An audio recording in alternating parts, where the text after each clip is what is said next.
महंगाई पड़ेगी तो मार आम आदमी पर पड़ती है। सेहत खराब तो भी आम आदमी ही दर दर की ठोकरें खाता है। यानी देश की हर जर्जर व्यवस्था का भुगतान आम आदमी ही करेगा। आज फिर एक चौंकाने वाली खबर आई है जिसके बाद आम हैरत में पड़ जाएंगे।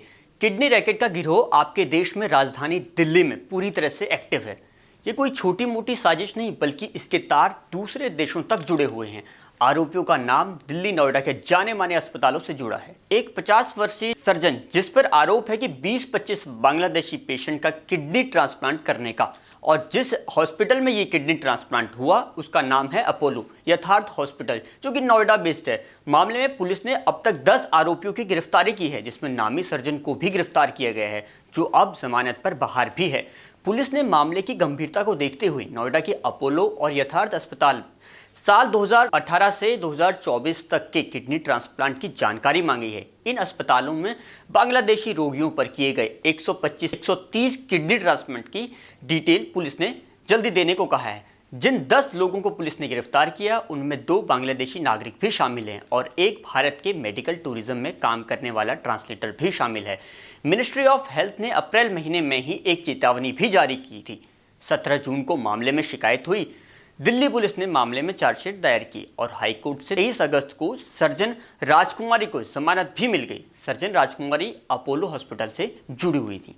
भारत में किडनी ट्रांसप्लांट हो या फिर कोई और ऑर्गन का ट्रांसप्लांट, सभी के लिए सख्ती से कानून बनाए गए हैं। केवल ब्लड रिलेशन वाले लोगों को ही अंगदान करने की अनुमति होती है। इनमें भी मदर फादर, भाई बहन, दादा दादी, पोता पोती और पति पत्नी शामिल होते हैं। लेकिन जब विदेशी नागरिकों की बात हो, उनको ट्रांसप्लांट कराना हो, तो पहले फॉर्म 21 भरना होता है। संबंधित व्यक्ति को एम्बेसी से NOC यानी नो ऑब्जेक्शन सर्टिफिकेट लेना होता है।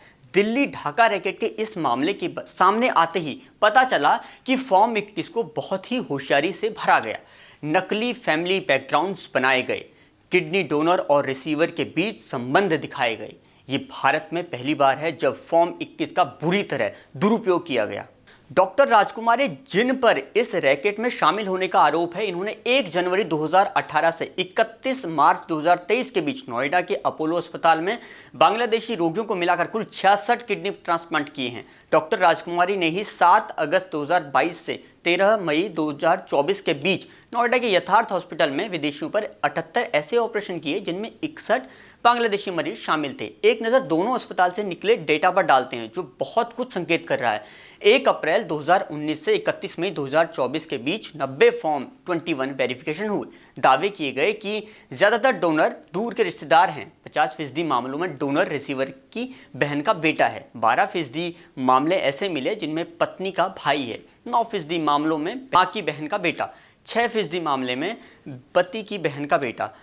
5% मामलों में ये पता लगा कि डोनर पिता की बहन का बेटा है। अब आते हैं खुलासे पर। बांग्लादेश के गरीब लोगों को 4 से 5 लाख रुपए में किडनी दान करने का लालच दिया जाता है और रिसीवर से यहाँ पर 25 लाख रुपए तक पैसे वसूले जाते हैं। दिल्ली पुलिस को कुछ बांग्लादेशी आरोपियों ने यह भी बताया कि हर एक ट्रांसप्लांट में वो 8 लाख रुपए कमा रहे थे।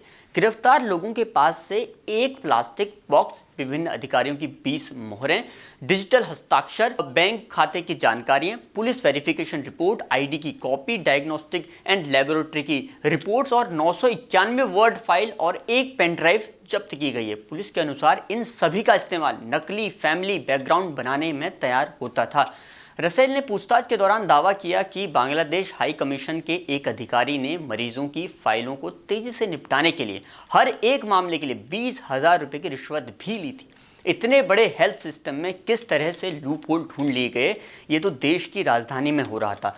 बाकी कितनी जगहों पर ये हो रहा होगा इसका कुछ नहीं पता। इतने बड़े धनाढ्य लोगों के गिरेबान को कैसे पकड़ा जाए? क्या ये सब पुलिस के बस में है? कौन कौन लोग इस तरह के काले कारनामों में शामिल होंगे? ये सब तहकीकात का विषय है। दोषियों पर कड़ा एक्शन होना चाहिए और सलाखों के पीछे डालना चाहिए। मेरा नाम है मनोज। देश और दुनिया की खबरों को देखने के लिए जुड़े रहिए जनसत्ता के साथ।